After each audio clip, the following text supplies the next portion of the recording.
Hello everyone, welcome to BenUp classes. So today we are going to discuss a very important topic of financial management, that is risk and the returns. So starting with the risk, what the risk is. In our daily life, we often uses the term risk. Risk may be defined as possibility of occurring of the losses or happening of the loss. So, what the risk is really is, let us discuss. A risk may be understood as the possibility of adverse happening. Risk is mainly depend on with what precision we can estimate the possibility of occurrence of a particular event. So the risk mainly depend on with what accuracy we are predicting the possibility of occurring of an event. While estimating the possibility, we may have three situations. That is, first is certainty, second is uncertainty, and the third one is risk. So, what is the certainty? Certainty is that what we are predicting is going to be 100% true. Means what we are predicting is not going to fluctuate. That is the certainty. Now, what's the uncertainty is? Uncertainty is we are not sure about the happening of the event is the uncertainty, means we can't predict it. And the risk, that is, it lies between the certainty and uncertainty. So certainty is the situation reflecting happening of an event with zero deviation, means what we are predicting is going to be 100% true. As a uncertainty is the situation which makes prediction difficult. It is difficult to deal with the situation of uncertainty, and the risk lies between the certainty and uncertainty.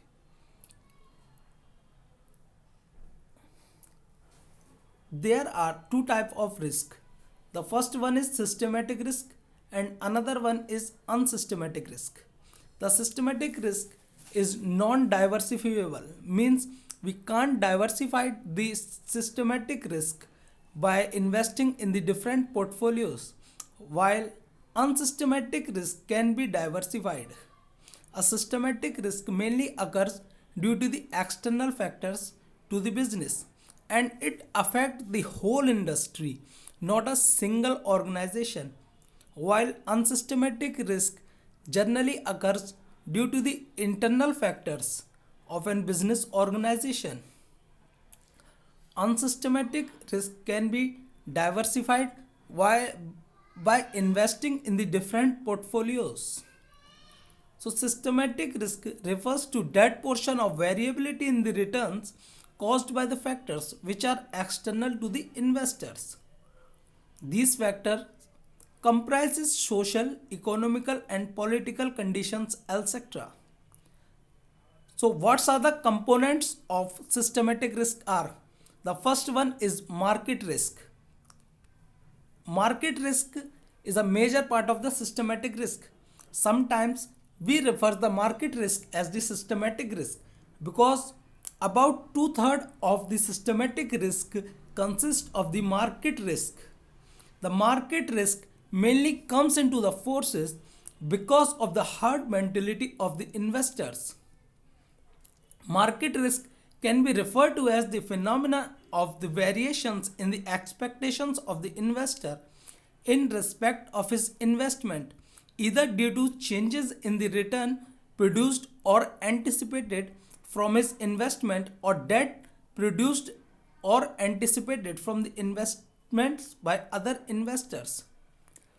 In simple language, we can say a market risk generally occurs because if we are investing in some securities and it is not giving us a fair return, and on the other hand, in a short period, the other security or the investment is giving us a high return. So the investors of the security with the low return will move to the other returns, will make their investment in the other returns which have high return, other investment which have high returns. So this is the herd mentality of the investors or the market which give rise to the market risk. A market risk is reaction of the investor to the security returns and prices of his own and others. Another type of systematic risk is interest rate risk. This type of risk is generally arises because of a fluctuation in the interest rate on the investments. Means the income which one generated from an investment is low in compared to other. The interest rates generally fluctuate in the market. Different investments give different returns to the different investors. So the risk that is arises because of the interest rate is the interest rate risk. The third one is purchasing power risk. This risk generally arises because of the inflation or deflation in the economy. It is common that the prices of the goods and services are fluctuating due to the variation in the supply and demand for the same. The supply of the service may be affected due to lack of availability of skilled natural persons, changes in their intellectual capacities and attitudes.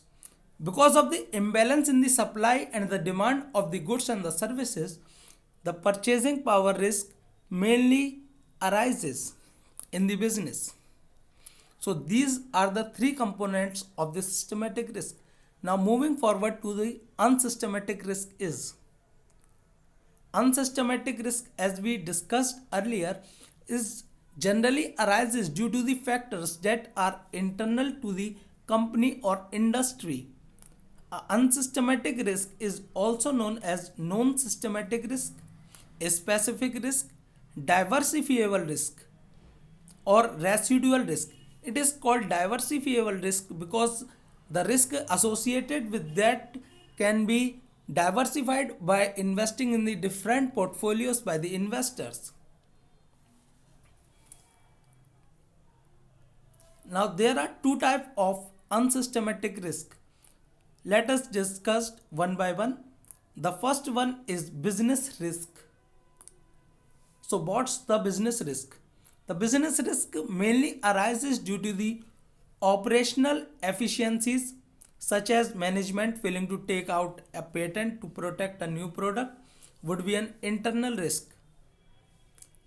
So mainly the business risk arises because of the internal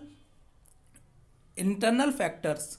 Both internal and external issue may cause business risk. Internal risks are tied to the operational efficiencies such as management failing to take out a patent to protect a new product would be an internal risk, as it may result in the loss of competitive advantage. If we are dealing in a food and drugs industry and some drug has been banned by the government is also a type of external business risk. So the next one of the unsystematic risk is financial risk. The financial risk mainly arises due to the changes in the capital structure of the company. A company in its capital structure should have both depth and the equity in a optimal proportion in order to grow and meet its financial obligations. If there is a weak capital structure, that will lead to inconsistent earnings and cash flows that would prevent a company from trading. Now we know the risk and their types, but how we can measure a risk? So these are the few techniques with the help of which we can measure our risk. The first one is standard deviation. So the standard deviation is deviations of a particular event from its average. Standard deviation provides a measure of spread of probability distribution. Larger the standard deviation, the greater would be dispersion of distribution. There is a symbol of standard deviation which you can see. This is commonly used to measure variability in given distribution. A distribution has been given to you and it sees the deviations from it from of the average from the given distribution. The formula used to calculate standard deviation is under root sigma x minus mean square upon n. So let's see with an example how we can calculate a standard deviation.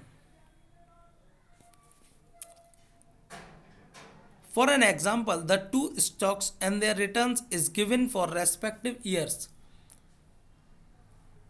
For 5 years it is given and there are two investments, investment A and investment B. Investment A give us 30% return in first year, 28% return in second year, 34 in third year, 32 in fourth and 31 in fifth year.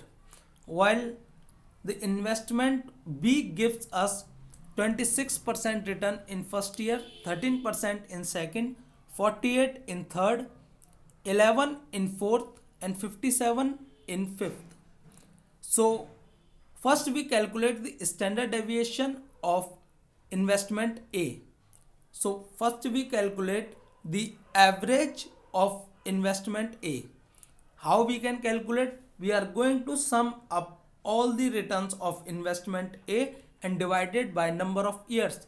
We will get approx 131, we will get 31 as the average. Now we see deviation of that average from that year. So x minus mean of A, it would give us -1 for first year, -3 for second, 3 for third, 2 for fourth and for fifth year it is 0 deviation. We are going to square up these deviations. So 1, 9, 9, 4 and 0. The sum will be 23. Now putting the values in the formula, we would get like this. The mean will be calculated as 31 like this and standard deviation under root 23 divided by 5. We would have 0.952 for stock A. In a similar way, we are going to calculate the sigma x minus x bar for stock B. It would give us 8.154 standard deviation. So we can say the deviation of stock A is less in compared to stock B. So the stock A is less riskier than B because it comprises less standard deviation. Another technique is variance. The variance is the square of standard deviation. The variance mainly measures the dispersion around the mean. Another method which is used is coefficient of variation. For the coefficient of variation, we would have the formula, that's the standard deviation upon mean into 100. The interpretation of this measure is that lesser the variation in the data, the more consistent it is. Skewness is another method. A distribution is said to be skewed when the mean, median and the mode of the distribution fall on the different points and the balance is shifted to either of the sides of a chart. If a distribution is not in symmetry, what does the symmetry means? There is a uniformity or regularity in the distribution. If there is a uniformity or regularity in the frequencies of a distribution, it is called symmetric distribution, and if it is not, then it is called asymmetric distribution. Higher the skewness means higher dispersion. There are two types of asymmetrical distribution, that is positive and negative skewed. A positive skewness means there is less deviation from the mean, whereas negative skewness means higher deviation from the mean. Therefore, the positive skewness is considered as less riskier in comparison of negative skewness. Another method of measuring the risk is the probability distribution. A probability distribution of the return are estimated using actual historical data. Means we deduced them by using the mathematical formulas. These are not we did not get them from the actual observations. While assessing the risk and the return related to investment, the expected return is taken as average return from the investment. The expected return can be calculated from the following steps. First, we are going to multiply the return with the probability of its occurrence for each investment opportunities. The next step is to adding all the values we get from the step 1. Means suppose an investment is giving us for 3 years a 30%, 20% and 40% of the return, and their probability is 0.5, 0.2, 0.3. So first we will multiply the return with the probability, and then the product we get from this is going to add. We will add this product and then we will get the our expected return. The formula for expected return can be written as sigma p. P is that is probability of return into the return. So we were discussing about the return. So what's the return is? A compensation one gets from the investment is the return. I have invested a certain rupees in an stock, और उसके ब्याह पे मुझे क्या मिलने वाला है, what I am going to get from this investment is my return. In common stock, return is sum of income and appreciation and depreciation in the prices. A return can be calculated as dt, that's the income during the period t, into p1 minus p0. P1 is price at the end of the period, p0 is price at the beginning of the period, divided by p0, that's price at the beginning of the period, multiplied by the 100. There are two types of returns. The first one is ex ante return. An ex ante means before the fact. An ex ante return is one that an investor hopes to get from his investment. There is no guarantee that what the investor has hoped for would come true. Means it is only the estimation of the return from the point of view of the investors that he will get a specific return in the future.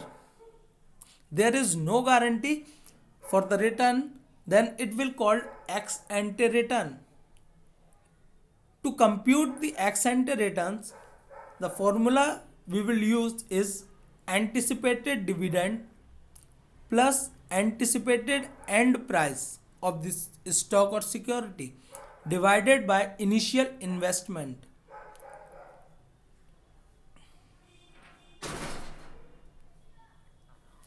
Another type of return is ex post return. Ex post means after the fact. The ex post return is the actual or realized return. In the event of bullish or bearish condition, there are two type of conditions in a stock market. The one is bullish, means the prices of the stocks are rising, and bearish means the prices of the stocks are falling. So in the event of bullish or bearish condition in the market, the gap between the expected return and actual return may be very wide. In order to compute ex post return, we would have the formula as actual dividend received plus actual market price divided by initial investment. Another type of return is portfolio return. So what's the portfolio is? A portfolio is generally, while investing in a security, we are not investing in particular security, but we are investing in the different securities. Suppose we have 100 rupees, instead of investing that 100 rupees in a particular stock, we are dividing our 100 rupees in a way that would maximize our return. Suppose I have invested 50 rupees in stock A, 20 rupees in stock B, 15 rupees in stock 3, third C, or 15 rupees in stock D. So that's the portfolio is. I have made the portfolio means I have divided my investment in the different stocks or the security. So what the portfolio return is? The return of the portfolio can be deduced by summing up weighted average of returns of the individual stocks. Means the weighted average returns of the individual stock is going to sum, and we would get what we will be getting. Suppose I have invested 100 rupees in two securities. From security A, I would be getting 10% of return. From security B, I would be getting 5% of the return. So what's my portfolio return is? I have divided my investment in two securities. So my portfolio return will be 7.5%. It's not going to be 15%. The weights are nothing but the percentage of total investment made in each stock. So how will we calculate our portfolio return is sigma xi into ri. What's the xi is? Proportion of the funds invested in security I. Ri is return on the security I. N is the number of the securities in the portfolio. So that's enough for today. I hope you will be clear with risk, their types, returns, and how we will calculate the risk and the returns from the securities. We will continue this financial management series. So thank you for today and subscribe our channel. Thank you.